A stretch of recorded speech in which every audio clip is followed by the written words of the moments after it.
Your first commitment is to God.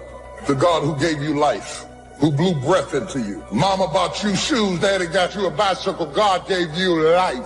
God won't bless who you pretend to be. He looks beyond the mask, beyond the superficial. Being vulnerable is not a weakness, it's a strength. But when we pretend, try to impress people, live for our image, that puts pressure on us. We have to perform, make sure they think I'm good, I'm strong, I'm talented. Take off the mask. You can be real. What they think of you doesn't really matter. They don't control your destiny. Why don't you let the people in your life off the hook? Maybe they did the best they could. They may have made decisions that you don't understand. Feels like it puts you at a disadvantage, but you didn't have to walk in their shoes. Maybe nobody gave them what they needed to give to you. Bottom line, nobody owes you anything. God is keeping all the records. He has seen everything that's happened in your life. You got to make changes. You got to say no. You got to disappoint people. You got to walk away from some stuff. You have to. The injustice, the bad breaks, the person that did you wrong, those people cannot pay you back. They cannot make you whole. Only God can. Quit looking to people to make it up to you. Quit trying to get somebody to apologize, to give you what they don't have, to admit they were wrong. If you'll go to God, He'll bring you out better. He'll make the rest of your life more rewarding, more fulfilling than it would have been if that hadn't have happened in the first place. In the morning, devour something. Throw your whole self at something. You'll never know what you can do and what you can be until you throw your whole self at it.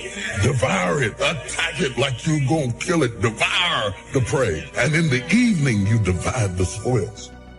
We have it backwards today. We want to divide the spoils in the morning. So we're blinging when we ought to be devouring. See, don't worry about whose name you wear when you're young. Worry about your name.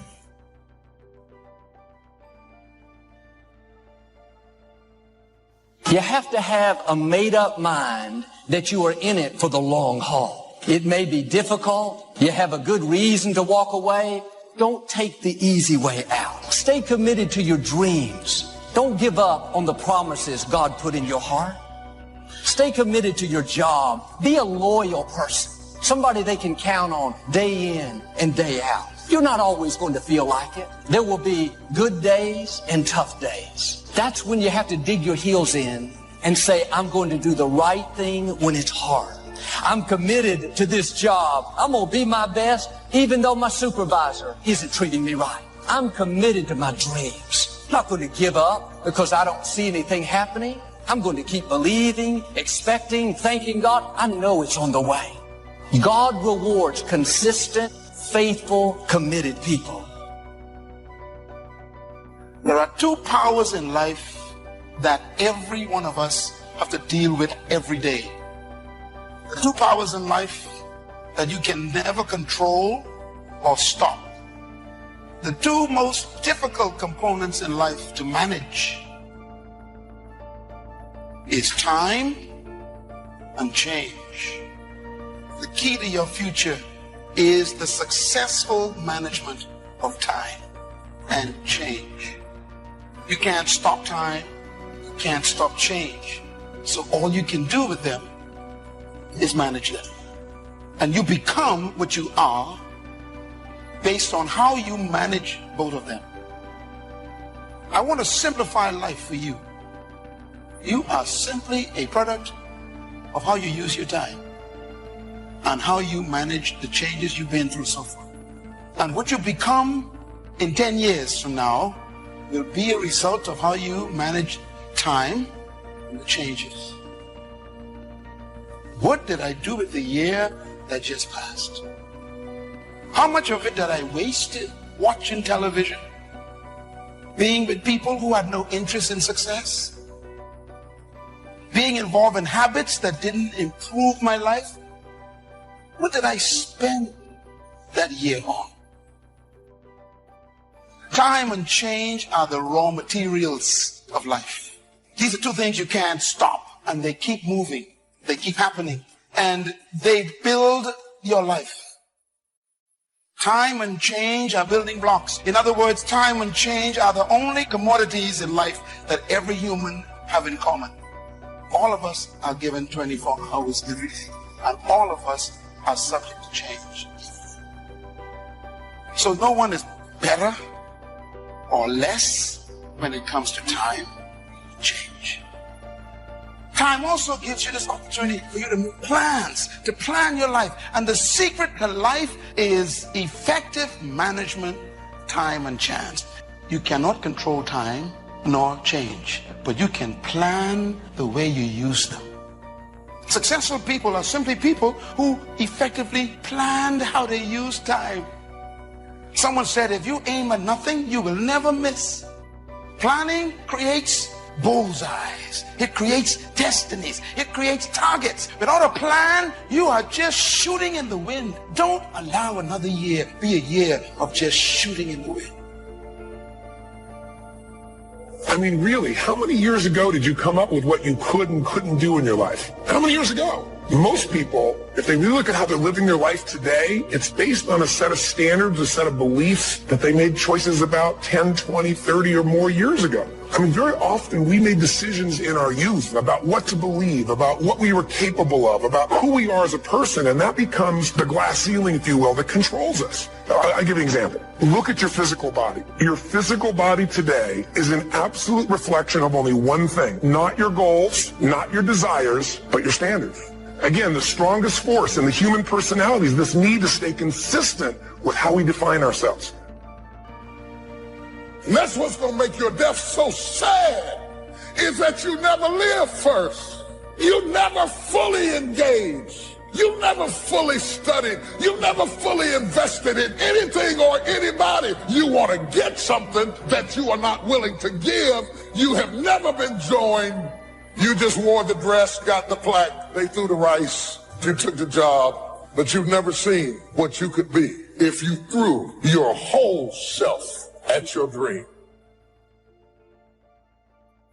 Despite everything that's been written about the importance of goal setting, very few people actually put it into practice. It's always amazed me the way the average guy puts more thought and effort into planning his 2-week vacation than he devotes to planning his life. Challenge creates strong character, and goals represent challenge in its most positive form. Leaders have their personal goals clearly in focus, as well as the goals of the organization. In fact, one of the principal responsibilities of leadership is defining goals for the vast majority of people who aren't able to do it for themselves. How do you keep the faith? How do you keep your head above water? How do you march against the tide? How do you stand up when everybody around you seems to be falling down? How do you keep firm and solid footing when everything underneath you seems to be slipping away? How do you keep the faith? You've got to be born again. And when you're born again, there's some things you just have to take. Just some things you have to stand up under. There's just some fights you're going to have. To a great extent, I think perseverance can be learned. And there are some very powerful techniques that can help you learn it. By far, the most important tool you can use in developing perseverance is a personal list of challenging, realistic, well-defined, and highly rewarding goals. Goals are major to a genuinely success-oriented person. Without them, you're just playing around. In recent years, we've overlooked the importance of perseverance to some extent, because we believe so strongly in talent as the true determinant of success. For instance, there are a great many special programs in the schools for so-called gifted children, and these programs can begin as early as the first grade. A child is tested, and he's either gifted or he isn't. He either has talent or he doesn't. Our expectations of him change based on how he does on those tests, and his expectations for himself change also.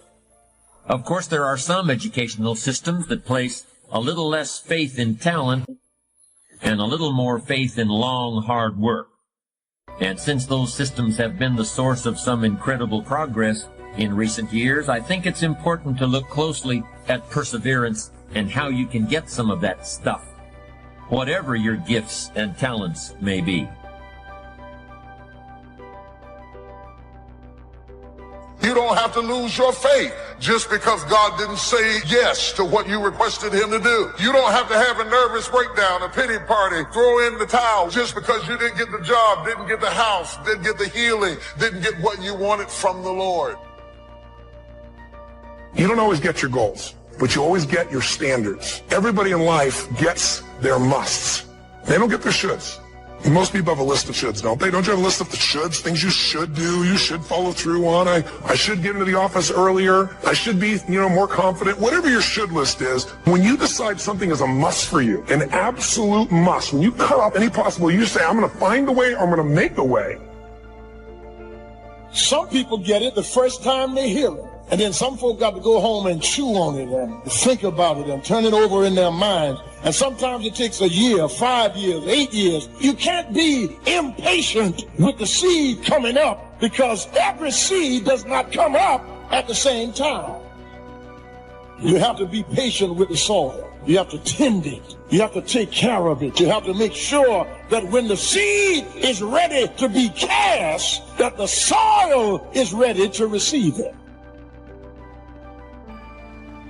The opposite of perseverance is procrastination. Perseverance means you never quit. Procrastination usually means you never get started. Although I consider the inability to finish something to be a form of procrastination. Ask people why they procrastinate, and you'll often hear something like this: I'm a perfectionist.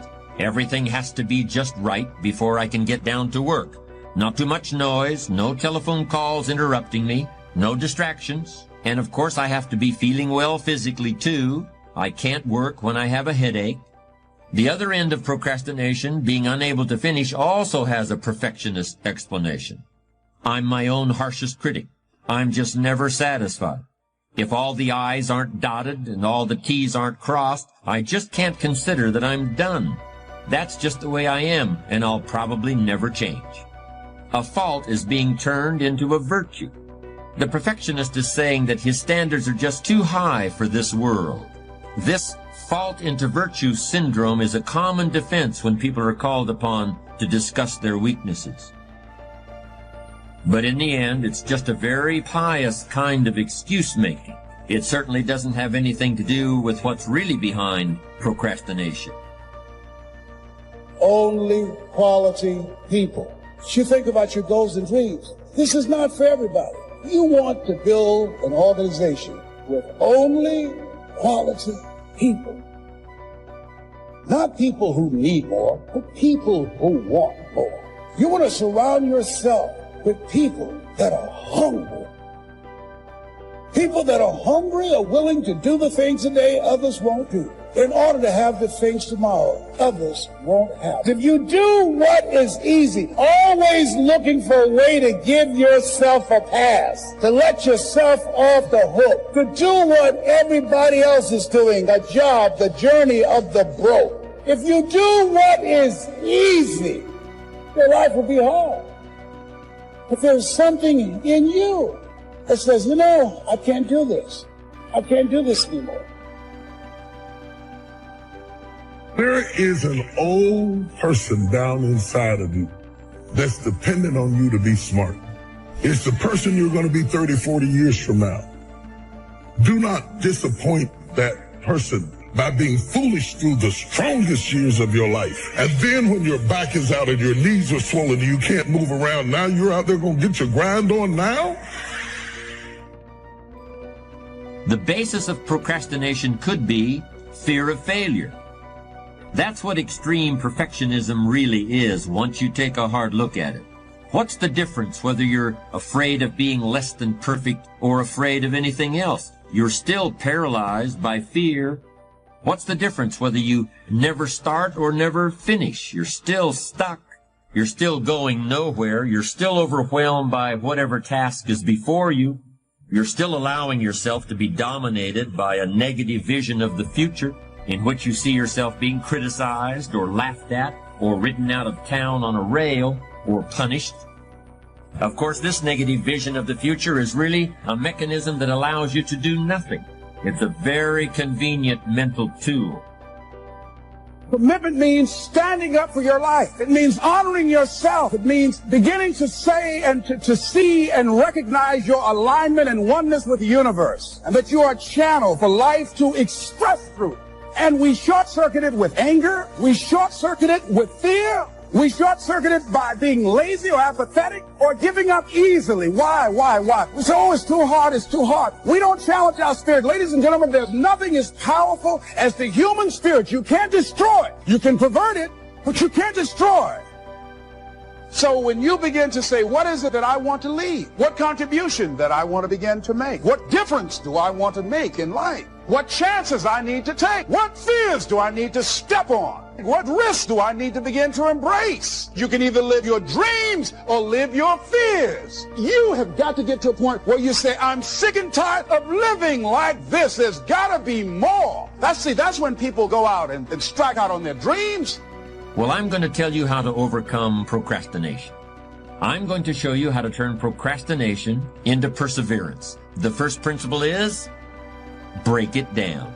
No matter what you're trying to accomplish, whether it's writing a book or climbing a mountain or painting a house, the key to achievement is your ability to break down the task into manageable pieces and knock them off one at a time. Focus on accomplishing what's right in front of you at this moment and ignore what's off in the distance someplace. Substitute real-time positive thinking for negative future visualization. That's the first all-important technique for bringing an end to procrastination. Procrastination won't be a problem because the task is now so small that fear won't kick in. And it all begins with those 3 words. Break it down. What is the vision for your life? What are the ideas and the dreams for your life? What are you supposed to be doing? Who are you? What are your gifts and talents? What is your ultimate destiny and your goals? God will never give you something somebody else is supposed to have. When I'm in a storm, I'm trying to gain control. But God's message to all of us whenever we feel like we are in a storm is not to keep control, but to keep courage. You keep courage and God will take control. He's going to get you through this storm. You just got to keep courage. My second technique for defeating procrastination is also only 3 words long. Write it down. You're now going to be writing about the present, just as you experience it every day. Instead of describing the things that you want to do or the places you want to go, you're going to describe what you actually do with your time. And you're going to keep a written record of the places you actually go. You're going to keep a diary of your activities, and you're going to be amazed by the distractions, detours, and downright wastes of time that you come up with during the course of a day. All of these get in the way of achieving your goals. What else do you have to do to gain the benefits of this extremely powerful productivity technique? Nothing. You don't have to do anything else at all. It's just a process for making yourself aware of how you actually spend your time. You will naturally and effortlessly begin to reorganize your life. Perhaps that seems like too much to believe, but it's true. This is how you get yourself started. This is how you put an end to procrastination. Make sure that you have a vision for your life. I'm talking about a big vision. Create a vision for your life. What you think about your dream, and I want you to increase your dream. You have the ability to do more than you can ever begin to imagine. You see, life has a way of presenting you with circumstances like what we're dealing with right now, the uncertainty. But I want you to understand that those circumstances are nothing more than distractions to keep you away from focusing on your dream and your vision. I remember being at a place in my life where I had a vision. I was working as an accountant, and I had this dream and this vision of becoming a professional speaker. See, my heart said I can do that. And then I made a critical mistake. I asked, how? And so I went from my heart to my mind. I talked myself out of it. No one did it to me but me. And I remember I didn't know anyone who was a professional speaker. I most certainly didn't have an audience to speak to. I was willing to hold on to the vision. Once a week, I would go in my backyard and I would deliver speeches to a row of trees in my backyard. And I know that sounds crazy. I would tell the trees to raise their hand. I would even ask them to respond and say, yes, yes. And one particular day I was out there talking to the trees and my neighbor was in her backyard. And I remember looking over at my neighbor and I was completely embarrassed. And then I realized this, that from the vantage point of my neighbor, she was looking at me and she thought I was speaking to the trees. But from where I was looking, I saw the vision. And because I was willing to hold on to the vision, those trees turned into large audiences. And first they start off with audiences of 10 people, and then 100, and then thousands of people. And so I'm going to challenge you right now to have a big vision for your life. And don't concern yourself with the circumstances because they're nothing more than distractions to keep you away from your vision. It's important that as you enter this season in your life, that you make sure that you chase down your passion and that you don't simply chase a paycheck. You see, most people go through life working jobs that they really don't love. Most people, ladies and gentlemen, go to their graves living a life of mediocrity. Waking up every day fighting traffic to get to a place in which inside of them they're saying there's got to be more than this. You see, I wish someone would have shared that with me. I graduated from Florida State University. I got my master's degree in corporate accounting, and I landed a job with one of the big 4 public accounting firms, a company by the name of PricewaterhouseCoopers. And I had every reason to do well, but yet and still, my life was following a basic routine. And inside me, something inside was saying, Andy, there's got to be more than this. It wasn't until one day I was sitting down and listening to a speech like you are right now. He said, I want you to imagine for a moment that you had all the money that you ever wanted in life. And he said, I also want you to envision that whatever fears you have been taken away. The fear of rejection, the fear of criticism. He said, however, there's one caveat. You have to wake up every single day and provide a service. What is it that you'd be willing to do, even if you weren't getting paid to do it? I realized that for me, I wanted to be able to inspire people. I wanted to be able to encourage them. You see, somebody once said this, if you do the thing you love, you will never ever have to work one day of your life. Why not do something that you love? So I'm going to encourage you to make sure that you chase down your passion and that you don't just simply try to chase a paycheck.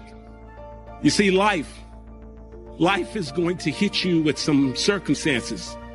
There are going to be some challenges. There's going to be some setbacks.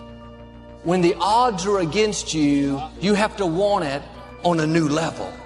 There are new levels in front of us, but much of it depends on how bad we want it.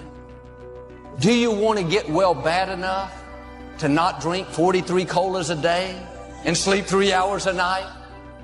Do you want to break that addiction bad enough to not hang around those people? Well, I know these friends aren't good for me, but I like being around them. You don't want it bad enough. Your destiny is too important to spend it with people that are not making you better. You don't have time to waste with people that bring out the worst in you. We don't get a do-over. This is it. And during those seasons in life, you've got to find some compelling reasons.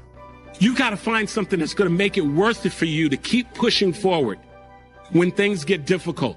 Some people call it a big why. I like to say that you need to find your green couch. Let me share something with you. One of my very good friends played in the NFL for 8 years. But one particular day I was sitting down, I was watching television, and I heard an interesting statistic. They said that less than 1% of all the high school football players make it into the NFL. I said, wow, that means that he is part of the 1%. Imagine being in the top 1% of your field.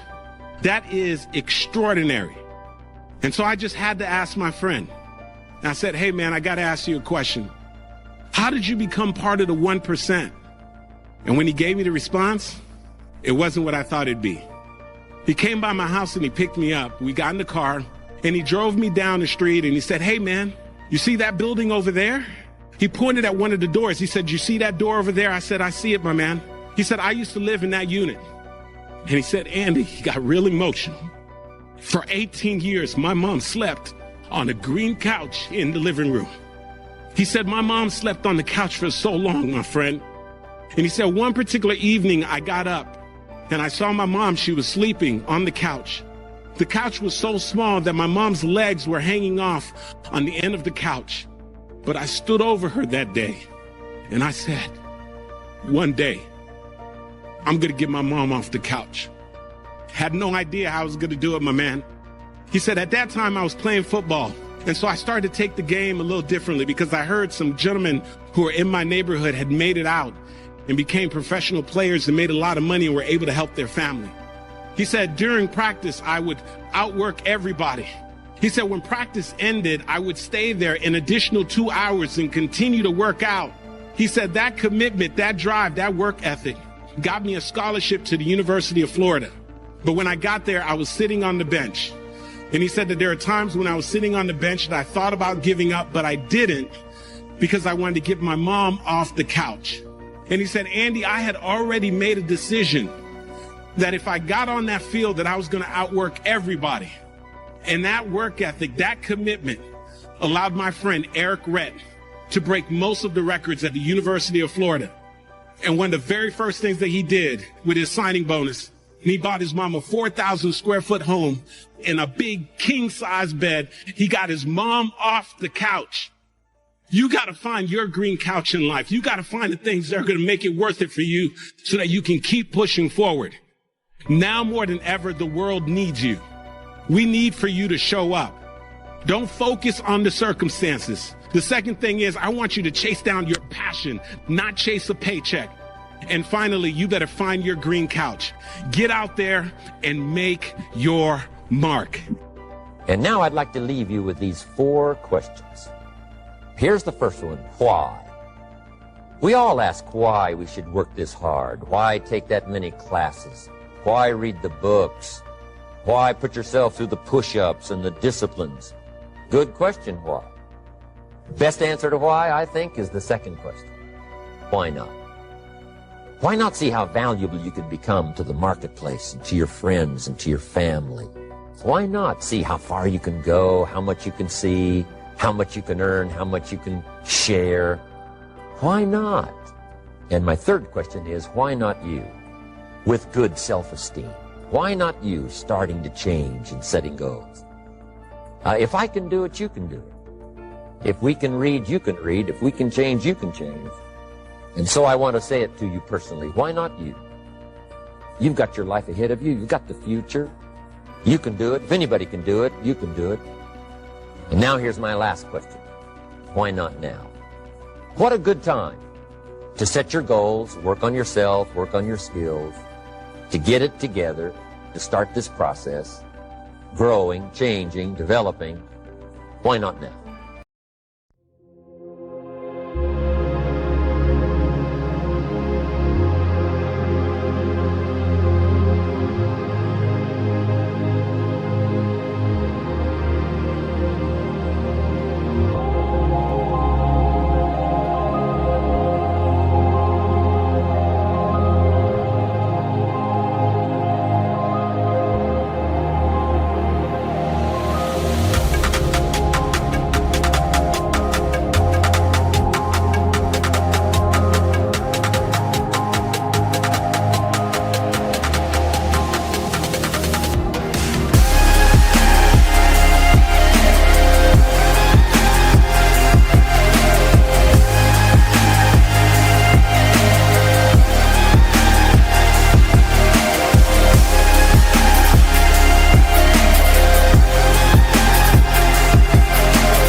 Chẳng thể quên khi cơn mưa đêm lại về. Em đã quên lời thề và ta như đông chìm sâu. Không còn mơ em anh nhận màu. Em chỉ cần mơ đâu em bay. Chỉ còn là những cơn mưa vô giá. Cho bên mơ em không mơ anh. Anh một đêm mơ chỉ cần bên em không được còn nhớ. Và chỉ có không còn nhớ. Và người ta bên nhau như ngã tớ. Muốn nhớ về say em chỉ có mấy em ở đây. Và anh như muốn chết đi nhưng không muốn em mơ mày. Tình yêu làm cho ta đau đầu. Không em như nằm mơ màu. Anh như đêm mong cầu. Và vui bên em ngủ sầu. Chào cả mà mai em mơ. Chỉ có bên em nhưng là có mơ. Nhưng mà đã dài em muốn bên ai. Anh không mong gì hơn. Chỉ mong em sẽ ở đây ôm anh thật gần. Anh chỉ mong đôi ta được có nhau. Mà đừng em đâu anh có em. Một đêm bên anh có em. Ta sẽ trao nhau môi hôn thật sâu. Ôm anh. I know you told your friend you're not okay. And tell me what's wrong and why you never said you felt that way. And guess you're trying to stay strong and fake a smile until I look away. But I've known you too long, it hurts to watch your blue eyes fade to gray as you fade away. As you fade away. Yeah, I'm about to fade away. Cause every time I wake up I feel like it's Monday. Something's going wrong with all the chemicals up in my brain. All of a sudden I don't look at anything the same way. Got a build up of my thoughts sitting in an ashtray. I'm sorry that I'm so inconvenient, okay. Just let me be me and I'll stay out of your way. I can see the way you look at me, I'm such a disgrace. I never really asked to be brought into this place. You wanna love me? Well then baby I have a taste. All the highs and the lows, no you'll never be the same. I don't really wanna hurt you but I can't control the pain. If you're sticking by my side maybe we could be okay. Okay, maybe you could be the change I need today. I promise that I've never felt this way. I really hope that you will choose to stay through all